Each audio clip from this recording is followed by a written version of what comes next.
Hello, everybody. Let me get switched over to the comments real quick. Hang on just a second. I think I'm getting some reverb here. Hello, hello, hello. All right. So hopefully you're not hearing what I'm hearing. And it looks like we've already got somebody in here. Hello, Teresa. How are you doing? Please share, share, share. We've got an absolutely batshit bonkers story for you tonight, and I hope you enjoy it. This one was a really, really interesting one, to say the least, and something almost seems like straight out of some sort of gothic narrative or book or something.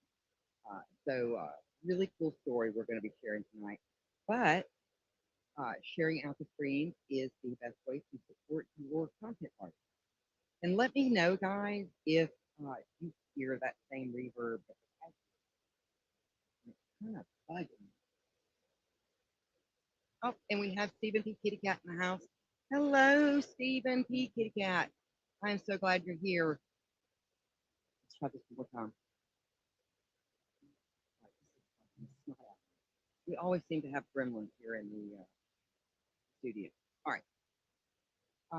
So let's see. Let's go through here. So Teresa said hello, hello, and then Stephen P. Kitty Cat said meow, and Teresa says she's doing well. So that's great. So guys, go ahead and share out. Also, don't forget about our new Patreon. We will be having a expanded episode tonight, going on over another really cool story. Again, I happened upon these, and I'm surprised they're not more well known, especially the one we're about to get into here in just a moment.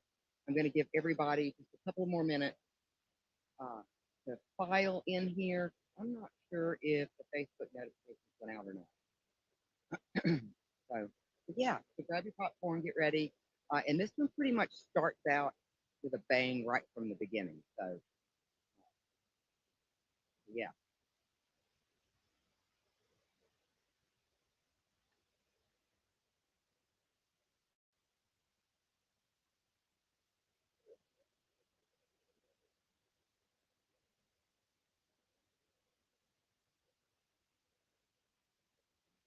Couple more minutes.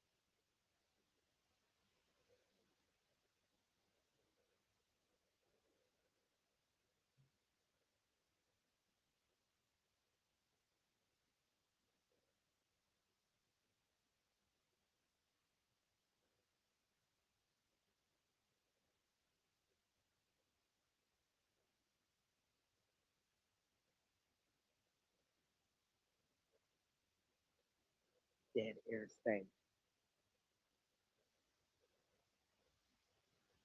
All right.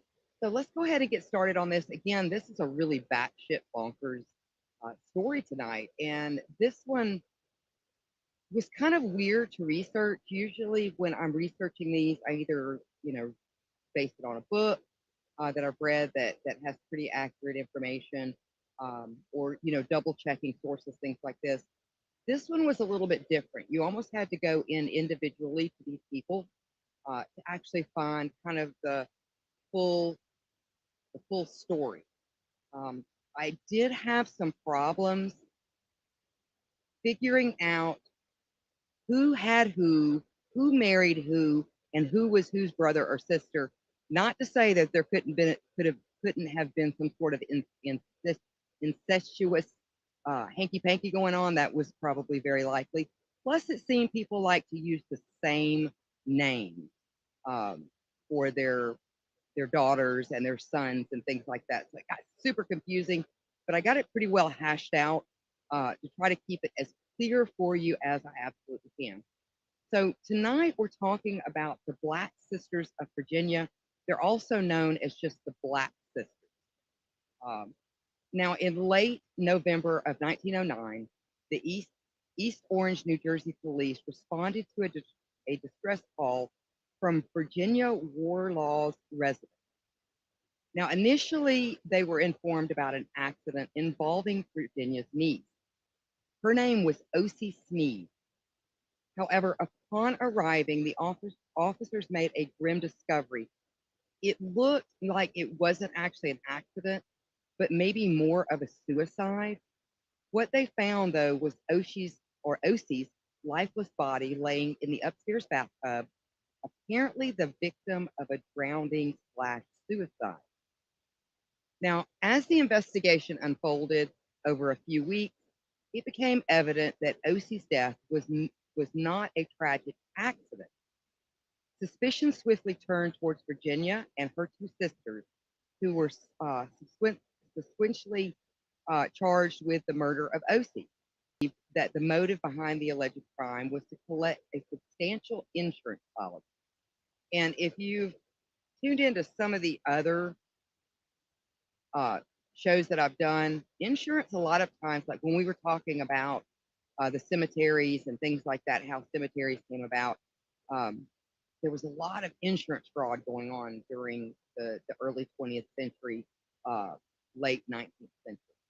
Now, while O.C. Sneed's murder was undeniably tragic, it marked the beginning of a gripping crime narrative that would captivate the early 20th century.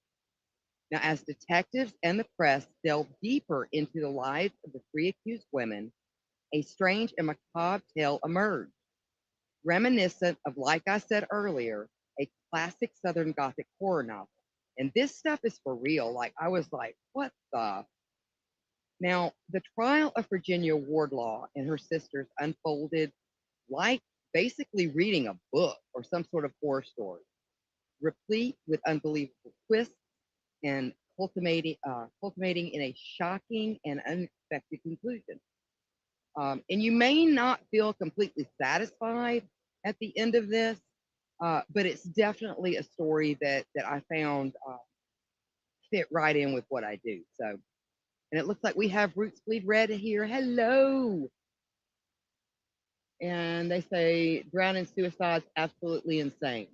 Yeah, I don't. No, I think if I were going to unalive myself, I could find an easier way than that. That would be awful. Now, just to give you a little bit of information as far as like who these people are, and like I said, this is the part that took me the longest because it was extremely confusing because the records that far back are they're just inadequate. So I had to go back and forth. Of course, I started with Wiki because that kind of just has kind of like the overall information. And then I had to bounce back and forth between like historical societies and ancestry.com, things like that. So Oceana, which is Osi or Oshi, which Oshi is it was a very common way to shorten the name Oceana, which I think is a beautiful name. Now, she was born in September of 1885, most likely in New York City. Now, she was the daughter of Carolyn Bell Wardlaw, and Carolyn was born in 1848. Now, Carolyn, her mother, was married to Colonel Robert Maxwell Martin, who had fought for the Confederacy during the Civil War. Now, there he had served with General John Hunt Morgan. During this time, Martin was severely wounded in the process of actually saving Morgan's life. And that took place in McMinnville. He did wind up surviving and went on to lead the Confederates. Well, both of them actually wound up surviving. But Morgan went on to lead the Confederate plot to burn New York City to the ground. So we pretty much know that that was a failure. Now, they both eluded capture after the mission failed and attempted to abduct Vice President Andrew Johnson. So they were busy little bees. Now, Mr. Martin was eventually taken into custody, and while he was incarcerated, he revealed to a fellow inmate, it is said, the knowledge of the plot to assassinate President Abraham Lincoln and admitted knowing assassin John Wilkes Booth. Now, after the war, he moved to Evansville, Indiana, and then back to his native Kentucky, where he built a mansion that, along with its stables and grounds, took up an entire block. That's how large this was, in Winder Park, which is a suburb of Louisville. Now, he earned money in the tobacco industry with the house costing what was then an amazing $30,000, which would be much, much more now, and the barns and stables at $8,000. Now, that was back then. So this place must have been massive. However, in the turbulent economy of the post-Civil War days, Martin won and lost several fortunes, and during that time gained his wife, Carolyn Wardlaw. Now, when the house burnt mysteriously, Martin lived for a while in a small dwelling built on the property before returning to New York to make another go at a financial recovery. It was sometime around the 1900 when the first of a long series of suspicious deaths began with the death of Martin's son, who was injured in a long fall down steps at the family's home in New York. Now, the child very shortly after wound up dying from what the doctors had said was a brain fever. So most likely something like encephalitis or meningitis is what they claimed on the basically what took his life, and what they wound up, I guess, claiming on a life insurance policy that Wardlaw and Martin had taken out on the child. Uh, and with that particular life insurance policy, they collected $22,000 on the boy, which would have again have been much much more than that. So it was a very big policy during that time. Now, following his death, the family moved to a nicer home off Fifth Avenue in Manhattan.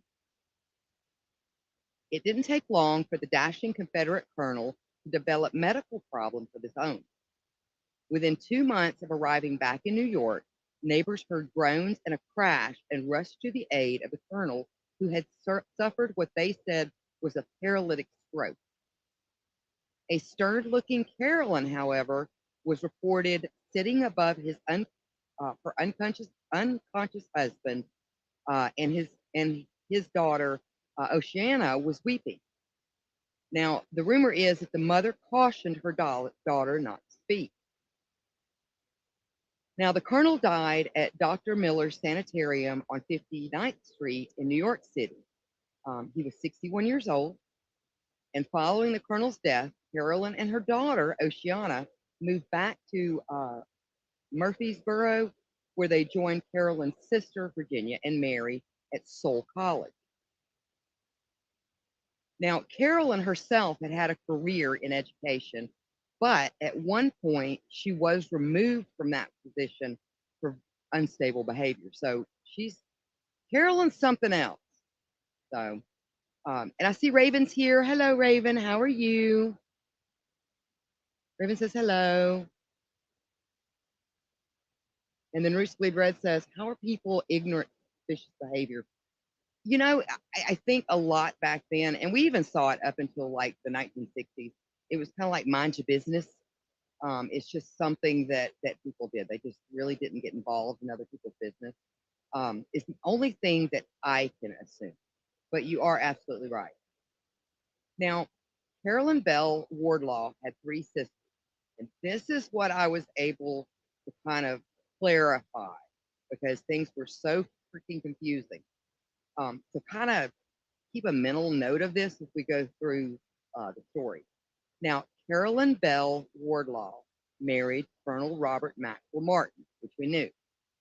They had two children, which was Oceana Wardlaw Martin Sneed, and then, of course, the son that fell down the steps. He was 7 years old at the time of his death, and his name was Hugh Hodge Barton, and he was born in 1881 and died in 1888. Now, Carolyn's sister, her other sister, was Mary Elizabeth Long Wardlaw. Now, she married Fletcher Tillman Sneed, who weirdly later died in 1891. Now, they had three sons, John B. Wardlaw Sneed. Some say senior, some say not. So it gets a little confusing with John. And there's some references to there may also be an uncle that has the same freaking name. So things get really, really confusing. Now, John was born in 1874. They also had another son by the name of Fletcher Wardlaw Sneed. He was born in 1875. And then last but not least, Albert Charles Sneed, who was born in 1880. So we kind of have that as a base. Now, Virginia Oceana Wardlaw, who herself was born in 1852, she never married. So you have three sisters, two of them have children, one does not. Now, to kind of give you a little bit of a backstory or where we're kind of going with this and where a lot of these really mysterious disappearances and things like that occur, is going to be at these schools. Now, founded in 1851, Soule College offered a traditional Southern education for women in cultural studies and social graces. It was located on Maple Street in Murfreesboro. The school grew and prospered after the Civil War and reached its zenith at the turn of the century when Virginia and her sister Mary were in charge. So they were, at that time, very good teachers and administrators. At the time, these two names were really synonymous with distinction and education, and the two educators were described as brilliant women of fine character and gentle demeanor.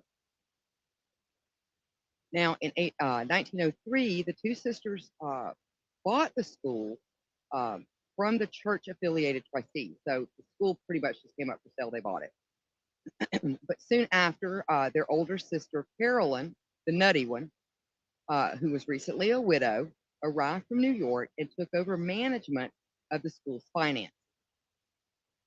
Her daughter, Oceana, who was 16 at the time, arrived with her and enrolled as a student. Now, Mary's two sons, John and Fletcher, also joined the faculty, but they later returned to Linville, Tennessee, whereas Oceana stayed with the three sisters at the school. Now, Oshie was no longer seen after a while, and it was alleged that she was suffering from some sort of debilitating malady, is the way they explained it. Now, soon there were rumors among students and staff of occult practices and other strange activities. An inordinate number of tragedies occurred, among them the disappearance of an illegitimate baby who was born to a student, just mysteriously disappeared. They don't know what happened to it. Bills were unpaid and enrollment plummeted. Rumors were spread throughout the community about strange activity of the three sisters who started at this time. They just all started wearing like mourning, what they call like the widow weeds, the mourning attire. So they were dressed all in black with like the heavy mourning clothes and the black veils, just something like straight out of The Woman in Black. Super creepy. Now, the sisters in black grew even more eccentric over time, chanting as they roamed the halls of the college on Maple Street. Now, as far as Oshie is concerned, her classmates at school also regarded her as kind of peculiar. Now, when Virginia was forced to resign, the sisters then moved to Christiansburg, Virginia, and basically took over a school by the name of Montgomery Female Academy. But kind of to give you kind of a little bit more of a backstory, because it kind of jumps around just a little bit. Now, after arriving, Carol and Martin headed south. Once they got to the Montgomery Female School, she headed south on what she called an import mission. And it was to recruit her nephew, John Sneed, which was her oldest, to teach at the academy. Now, Fletcher and John, who I had told you guys earlier, had moved back to Linville, Tennessee. They, during the time that the sisters were at Soule College, they had opened a sawmill together, and also during this time they were courting the women who they would become. Basically, they would wind up marrying in a double wedding. Now, these two women were both the daughters of a prominent local lawyer by the name of J.R. McLaurin. John married Anne McLaurin in 1903, and Fletcher married her sister Vashti Vashti, Vashti, in 1899.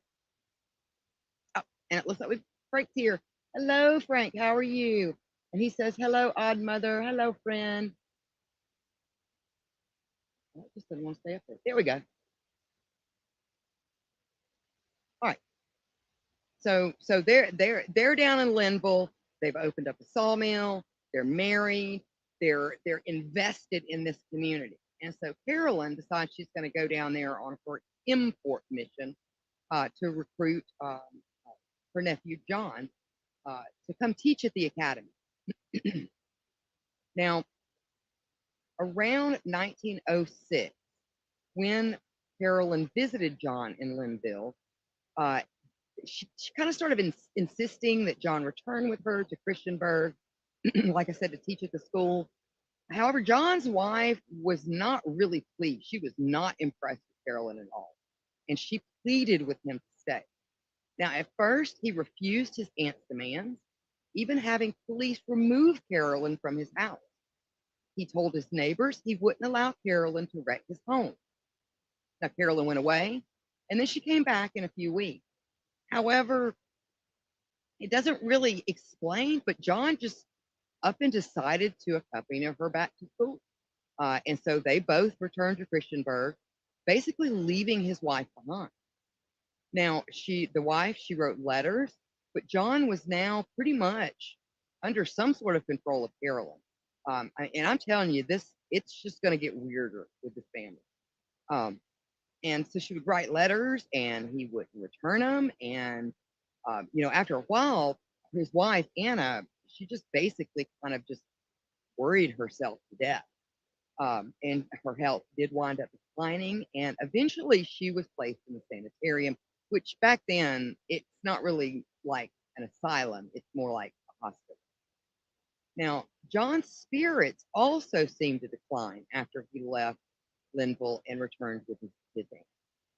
On the way to Christiansburg, there were one occasion where some say he tried to commit suicide. However, others say he could have been pushed. Others say that it could have been an accident. But there were two occasions that were basically either, like I said, suspected murder or suspected suicide or attempts of suicide. Now, one is on his way back. He fell off the train near Roanoke during that trip with Carolyn. Now, they insisted it was an accident, but the brakeman felt he had witnessed a suicide attempt. But again, you never know. Now, a few weeks later, John was then pulled from an open cistern just in time to save his life. Now, this time, Virginia was the one that raised the alarm and explained basically that it was just an accident. And if you don't know what a cistern is, it's kind of like you can see them sometime on old homesteads. It's going to be like a big cement, and I'm talking big, uh, like box, and they're usually kind of in the ground a little bit, but above ground, and those things can be really deep. They can be up to 20 feet deep, but it's basically to hold the rainwater, or it's like a holding tank, whether it's rainwater or it's coming from a spring or something like that.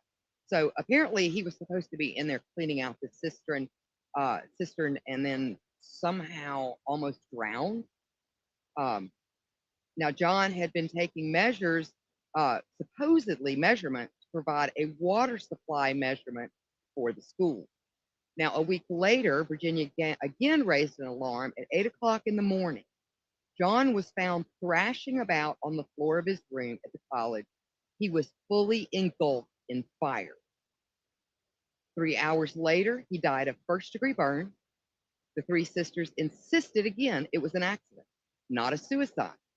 And eventually they did receive another insurance settlement in the amount of $12,000, which at today's rate, that would be $406,933 as of 2023. So that was a lot of money that they got off this particular insurance policy. Now later, it would emerge that they had doused him with kerosene and burnt him alive while he slept just to collect the insurance policy. Now, while John's last months were playing out, Carolyn then traveled back to Linville, Tennessee, and insisted that Fletcher accompany her to Louisville concerning some sort of family property. Now, was it Bashi later learned that he had fallen, or supposedly she was told that he had fallen ill on the train en route to Louisville in Chattanooga, Tennessee. Now, she traveled to Chattanooga, but was refused permission to see Fletcher by Carolyn, who claimed that he was just too ill. A week later, when Fletcher did not return as Carolyn had promised, his wife made a second trip to Chattanooga and discovered that Fletcher had been moved from one boarding house to another by a woman that answered or basically fit Miss Martin's or Carolyn's description. She returned home and, after a period of time, obtained a divorce. That's when Fletcher then came to the college and wound up marrying his first cousin, Oceana. So let's see what's going on in the comments real quick. I've been trying to catch them at little spurts, but I haven't really been able to look at them. But we'll just stop right there for just a minute so that we can get into the shenanigans again here in just a moment. So let's see where we're at.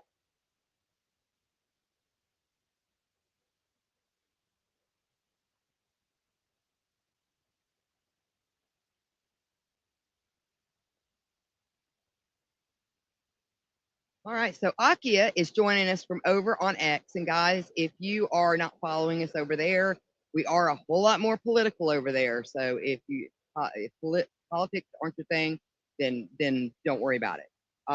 But we are over there. We are broadcasting. So she's over there. Hello, hello, hello. Let's see. I got everybody.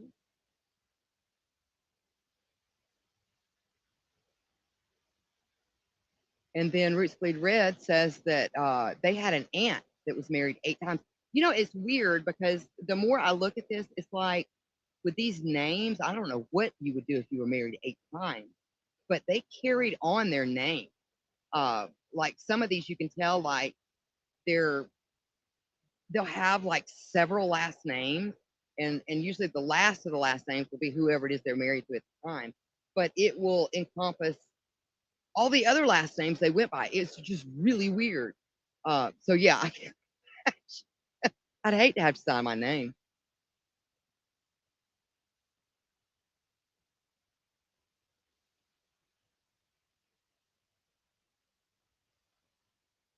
The Roots Bleeds Red said lots of Sneed. Oh my goodness. Well, let's just hope that you are in no way related to this Miss Sneed. But the funny thing is, these people originate as far as Mr. Martin, very close to the town where I was born. So that is not surprising at all. Um, that they're from that part of Georgia.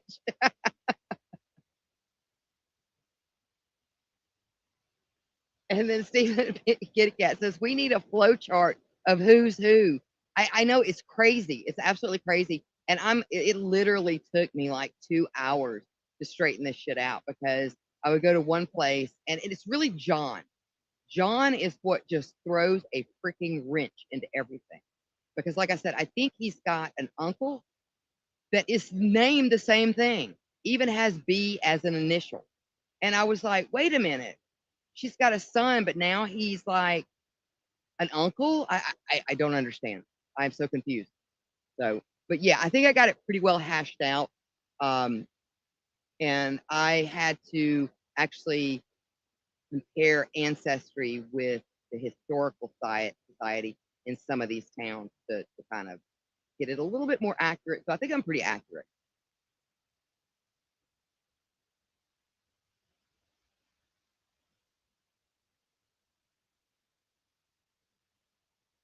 And the Reese Bleed Red says, going to a school like that sounds like hell. Well, it's really about to start sounding like hell here in just a minute because they really start getting weird. And we got Rob. Hello, Rob. So glad you're here. So glad you could join us tonight. And guys, share, share, share. I know that we have been really pushing the patron, but it's, that is not like a have to or anything like that. Share with people that you think might enjoy these streams and these shows, and it's absolutely free, and it is absolutely the best way to support your content artist. So yeah, you just share things.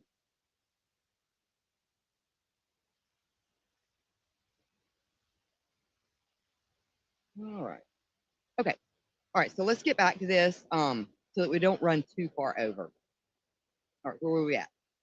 All right. So Fletcher ups and apparently is hypnotized by Carolyn and winds up leaving his wife, Vishti, and comes back with Carolyn and marries his first cousin, Oceana. Now, Oshie and married Fletcher Wardlaw Sneed, who, again, was her first cousin in Louisville, Kentucky in 1906. The wedding took place in secret because what the family's story was is because basically they were, of course, oh, we are so opposed to this union, with them being first cousins and all. So they were super, super offended, I guess. But weirdly, a second ceremony was held on January 13th of 1908 at Jersey City, New Jersey, after the sisters had been won over shortly before the birth of Oshie and Fletcher's first child. Now, together they had two children. And here we go, Stephen P. Kitty Cat with the names again.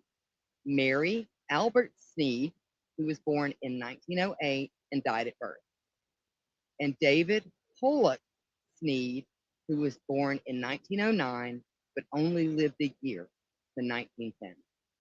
Now, for some unknown reason, after the death of their first child, and while Oshie was very early in the stages of her second pregnancy, Fletcher just up and disappears, and it turns out he winds up moving to Canada under an assumed name and never contacts his wife ever again.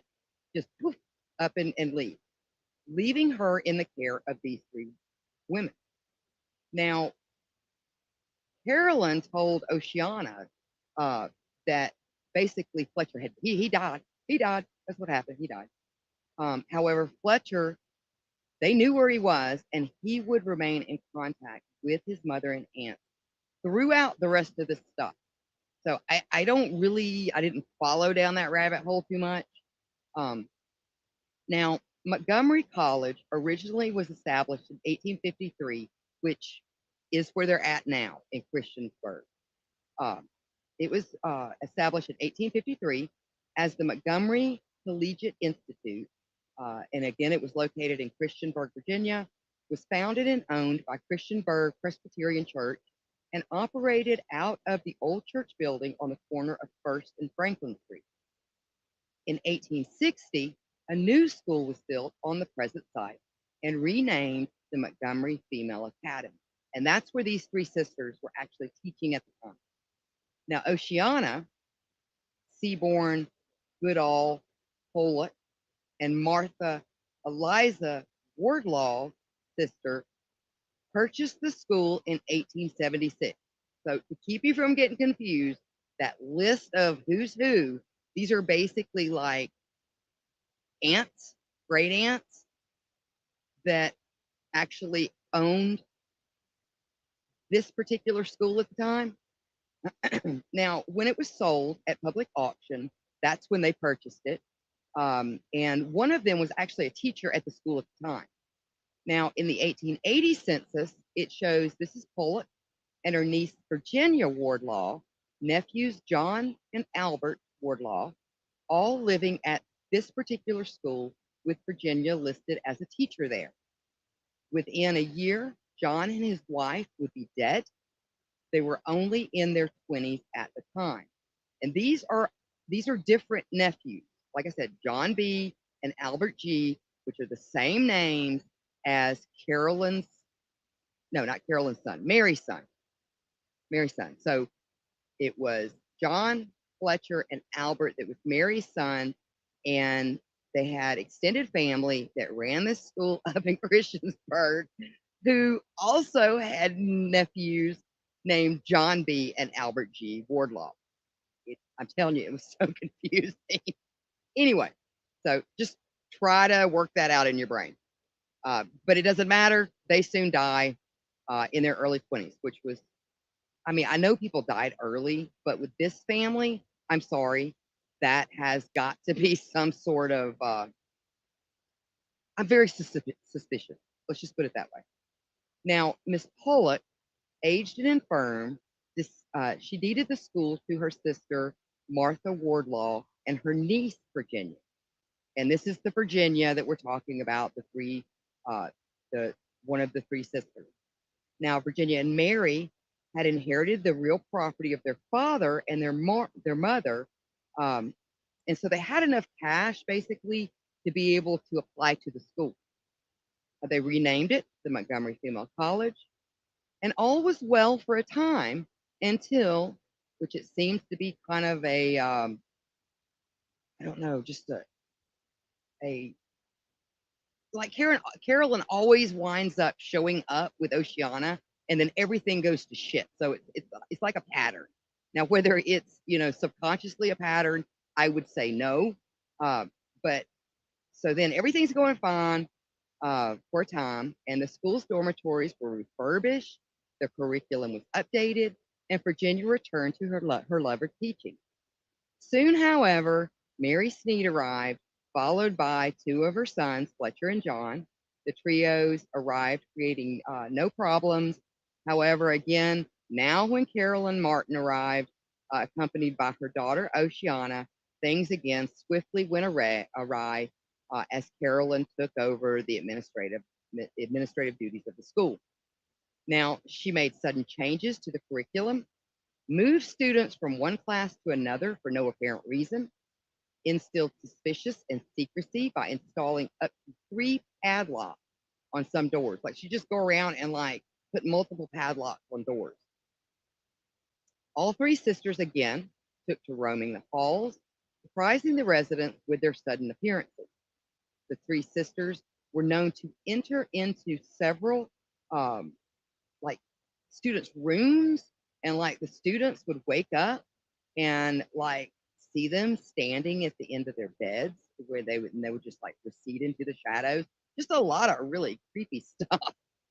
Now, the three sisters again entered into several fraudulent businesses and fraudulent business deals in Christiansburg and the surrounding communities, again eroding any trust in with the residents of that area um, that they had been in, and it sparked much speculation about their habits. Again, more rumors spread in town that the sisters were engaging in secret rituals at the Christiansburg Sunset Cemetery around the graves um, of basically family members. The John B. who died, he did have a wife named Lizzie. They were the two that died when they were in their 20s. And supposedly they went to the grave and would be doing like all this mumbling and stuff over the grave. And that was reported by several, what they referred to as taxi drivers at the time. I know they didn't have cars back then, but I guess they still referred to, people that did like the horse and buggies and things like that as taxi drivers. So, and that was reported by a couple of different taxi drivers at the time, that they would drop them off and see them doing like really weird stuff at night at the cemetery. Now, during this time, the attendance at the school started to drop, and chaos reigned in the classroom. By 1904, the Montgomery Male Academy had closed, and the male students were now also attending the Montgomery Female Academy, the name of which, like I said, was the one that the sisters renamed, and now it is now known as Montgomery Hall, and basically Christiansburg had wound up building. Actually, let me back up. Hold on. It was known as Montgomery Hall during that time, but in Christiansburg, they did wind up actually like the middle school in this town is like built on this site because basically what happens is once everything just starts going kind of to shit, vandals wound up breaking in, doing extensive damage to the school. And eventually, like I said, the female academy was raised and replaced by that public middle school, which stands today in Christiansburg. Now, by 1908, all three sisters, along with Oshie Sneed, left Christiansburg for New York City and New Jersey. The surviving members of the Wardlaw family were to eventually appear in East Orange, New Jersey, and, and there to become the focus of the crime of the century of that time. Now, Oshie had apparently always been kind of the object of scorn from her mother and aunt. And there are some rumors that Oshie was actually Virginia's daughter, the one that never married. And I don't know if that's true or not, but there seems to be a lot of speculation there that Virginia may have actually been her mother. But for whatever reason, they kind of saw her as a black sheep. But if you look at pictures of her, she was a beautiful girl, absolutely beautiful girl. Now, she may have been as fruity as a fruitcake. I don't know, coming from this family, but kind of makes you feel really bad for her, to be honest with you. Now, like I said, they looked at her kind of like a black sheep, um, and desperately, basically tried to starve her to death virtually from the day she was born. Now, subsequent to the departure of her husband, Oshie's health began to fail. A doctor by the name of Dr. William Pettit was called in to look at the sickly pregnant woman during her second pregnancy. He found her suffering from depression, general weakness, and malnutrition. She seemed depressed and indeed afraid of those around her, he told the police later. Pettit visited the Wardlaw household several times and repeatedly found that his instructions for Oshie's care were not being followed. He was like, "Look, guys, you need to feed this girl," and they just weren't doing it. They weren't doing it. Now, because of this, plus the fact that the sisters were just they weren't paying him, he basically stopped visiting. Um, so I mean I understand having to make money, but I don't know, that would have been super hard. And really back then there wasn't a whole lot that like law enforcement could do in situations like that to intervene. So the sisters wound up calling on another doctor who he himself wound up smuggling food into Oshie when after seeing her condition for the first time. However, not long after Oshie's baby was born, he was caught sneaking through a window to check on her, and basically Virginia threw him out. A lawyer was then contacted by this second doctor, but unfortunately, he was told there was nothing that could be done about it.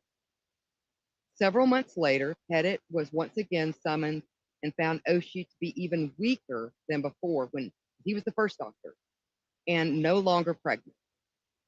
It was said that the baby, by the name of David, had been taken to the hospital after he was born because he was in such poor health. He was later placed in an orphanage by the sisters. However, he died within just 9 months of being there and now is buried next to his mother.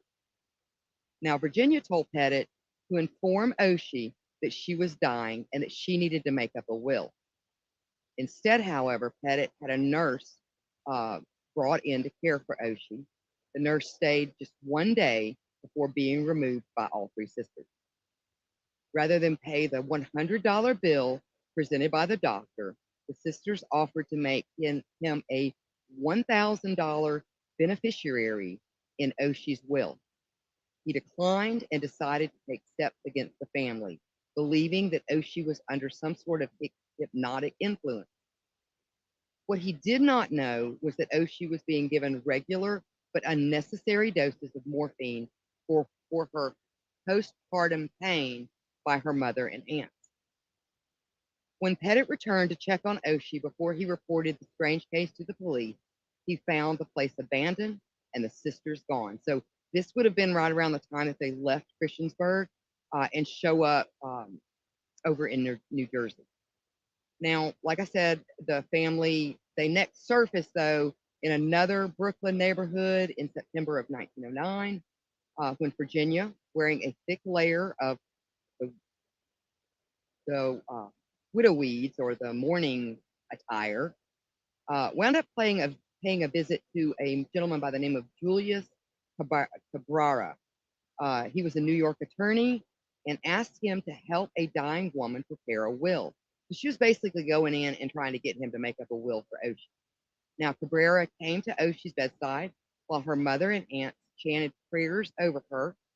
After the prayers, Virginia asked Oshie if she wanted to make a new will, to which Oshie agreed. Cabrera told the woman that Oshie needed a doctor and some food. The sisters said they could afford neither. Cabrera offered to write them a check, and while the sisters left the room in search of a pen, he talked to Oshie. She told him that she was dying, reached under her pillow, and gave him her actual real will, in which she left everything to her grandmother and asked him to make himself the executor. The sisters offered Cabrera $7,000, which is equivalent to $237,000, 237 $378,000 in 2023's like dollar amount, uh, to make him the bishop, to make them the beneficiaries of her will. So basically, they wanted him to draw up a new will, and they would pay him uh, if he would make them the beneficiaries of the will. Now he refused, and the sisters dropped him as their attorney. And by October of 1909, Oshie was near death from lack of food and medical care and was moved to an apartment at 89 East 14th Street in East Orange, New Jersey. There was no heat or gas for cooking, and the place was furnished with just two old cots, a rug, a chair, and a barrel for a table. And some say, if you look into some of the stories on this, that the sisters kind of became like hoarders, the whole hoarder thing, where it's just like trash. But the place was just basically disgusting. Now, the police were called by the family on November 29th of 1909 and told there was an accident. And this is where we started at the beginning of this. The police then sent a physician to their home. Virginia led Dr. Herbert M. Simmons, the assistant county physician, to an upstairs bathroom where Oshie's naked body was sitting in an upright position in a tub of water with her head tilted under the faucet. It looked really suspicious from the get-go. Now, a suicide note was supposedly pinned to her clothes that was beside the bathtub, and it read, "Last year, my little daughter died. Others, near and dear, kindred, to have gone to heaven. I long to go there too. I have been ill and weak a very long time now. Death will be a blessed relief to me in my suffering. When you read this, I will have committed suicide. My sorrow and pain in this world are greater than I can endure." Signed, Oshie W.M. Sneed. Now, Oshie was buried on December 7th of 1909 at Mount Hope Cemetery beside her father, her 7-year-old brother, and her 2-day-old infant daughter. So I guess she lived like for 2 days, even though they just have the one date on there for the birth and death date. Her infant daughter, who was named Mary Albert, in Hastings on the Hudson in Winchester County, New York. Now, her infant son, David Pollock Sneed, who had been taken by the sisters shortly after birth and placed in an orphanage, when he died at the age of 9 months, he is now buried with the family. So let's see what's going on in the comments, and then we're going to get to into the investigation and the trial. And it looks like we have a ton of people in here.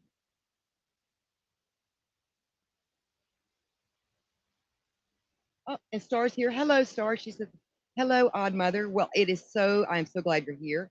Hello, hello.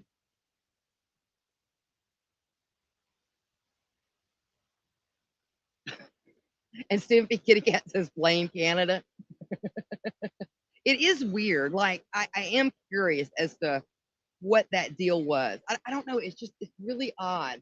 It reminds me of like some sort of like movie that you watch where they like put some sort of spell on somebody. I mean, the way that these people just up and these men just up and left their wives, and then Fletcher just up and leaves and disappears under assumed name. It's just really odd. Unless I mean, I can't say unless he was in on it, but it does kind of make you wonder unless he was in on it somehow.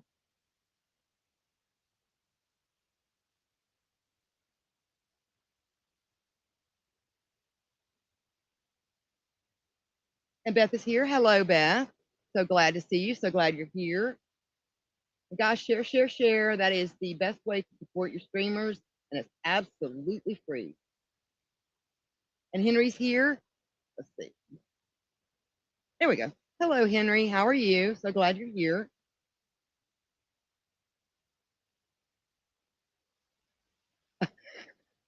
Beth says, I came in and you said blame Canada. Poor Canada. No, we were talking about and you'll just have to catch it on the replay.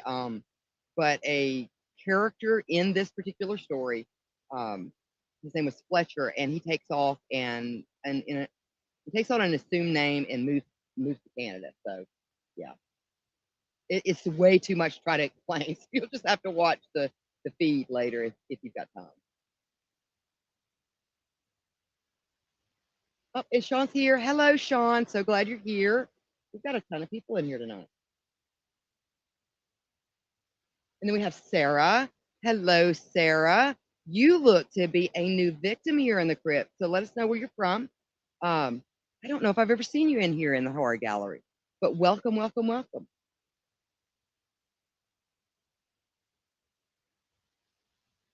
You like Hocus Pocus? Something. It kind of reminds me of like, oh, what was that movie that was so good? Kind of like the Skeleton Key, and I cannot think for the life of me the name of it. It came out just a couple of years ago, um, and it was about this family who had been put under this voodoo curse. That's kind of what this reminds me of. Um, and I'm surprised that this story is not better known. Um, because I mean, like I said, it took me a little while to kind of get the accurate information on it, but it wasn't that hard. And I'm sure I didn't look to see if there's any books that have like covered this. But it's just I'm surprised it's not more well known to be very honest. All right, so I think that we have pretty much kind of covered.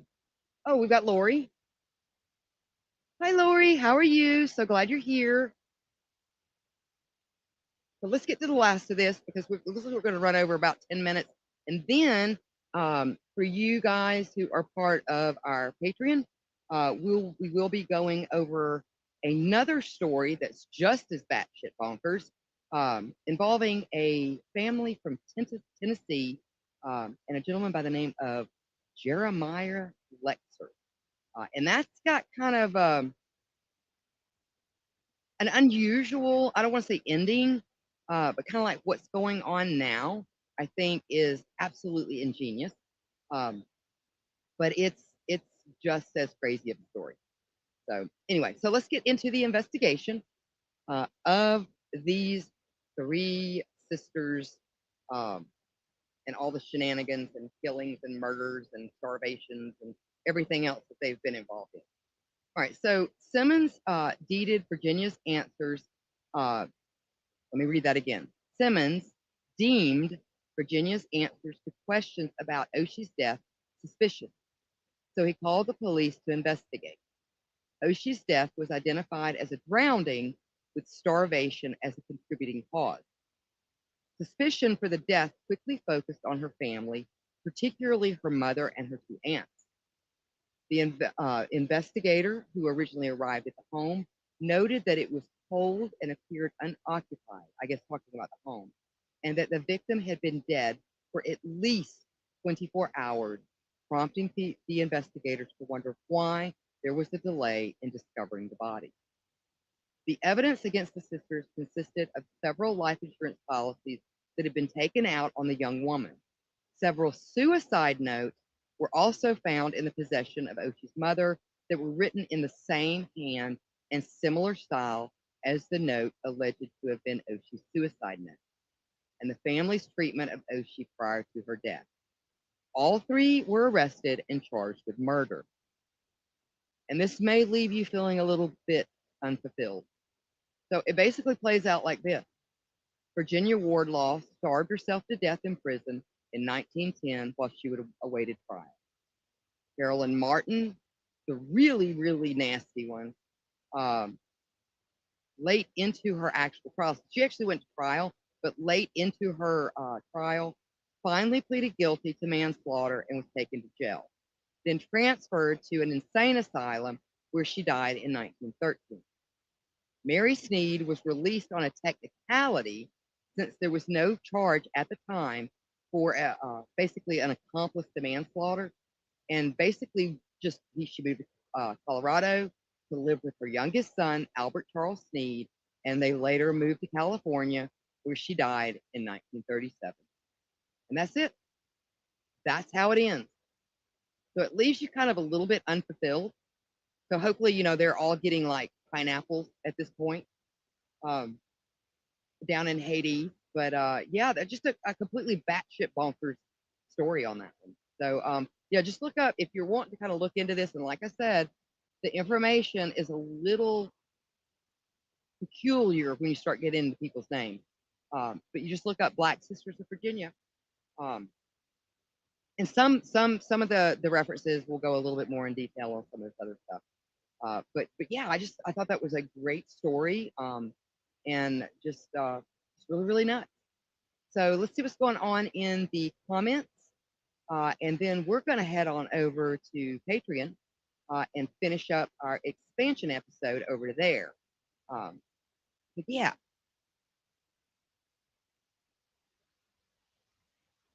Beth said she really enjoyed it, even though she was a little late. I'm glad you did. I really enjoyed this one too. This one was just crazy. And again, I don't understand why it's not more well known.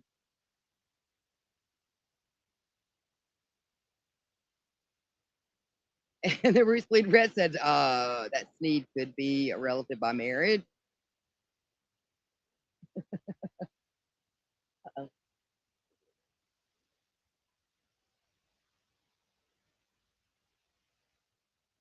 Lori says, "Oh, I missed the story. Better late than never." Well, we're just glad you're here. We're just glad you're here.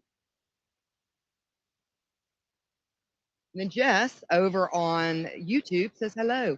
Well, hello, Jess. You're coming in right at the end, unfortunately, but we're glad to have you here. Yep. And so Root Bleed Red says, you can see it up there.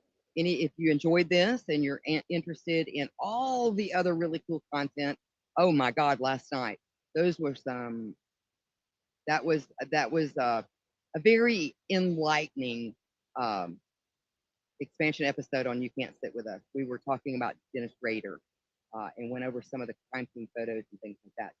So yeah, so if you enjoy what we're doing here tonight, or you just kind of enjoy our content in general, go over there and subscribe to our $5 tier. Lots of content over there, and I think you'll really enjoy it. Pretty much like buying us a cup of coffee a month, and you'll be helping to keep the lights on. Everything goes right back into what we're doing here at BBC Collective. Oh, and to let you guys know, um, our spring season, at least for the horror galleries, almost over. Summer is almost upon us, so we've got one more episode until we take a break here at the horror gallery in order to get all the content ready for our fall season. We always enjoy our fall season. Lots of fun with that. And the spooky season and all the creepy things going on during that time period. All right, so I think. Oh, I'm sorry, Jess. Jess said, "Darn it, I'm so curious." Well, yeah, you can hit us on hashtag replay this episode, or you can join us over there on Patreon. We'll give you the link here in just a minute, and the link is also, it should be either up, depending on what platform you're on, either up or down in the comments as far as the actual post. So yeah, you can find a link there too, and a link to all of our other platforms as well.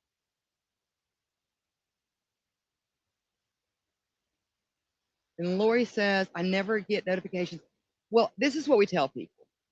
Go over to either Twitch or go over to YouTube and subscribe. They're a lot better. Even if you watch on Facebook, they're a lot better about getting out the notifications, and at least it'll give you a heads up that one of our shows are on, whatever given night. That would be the easiest thing to do, to make sure that you're getting the notification.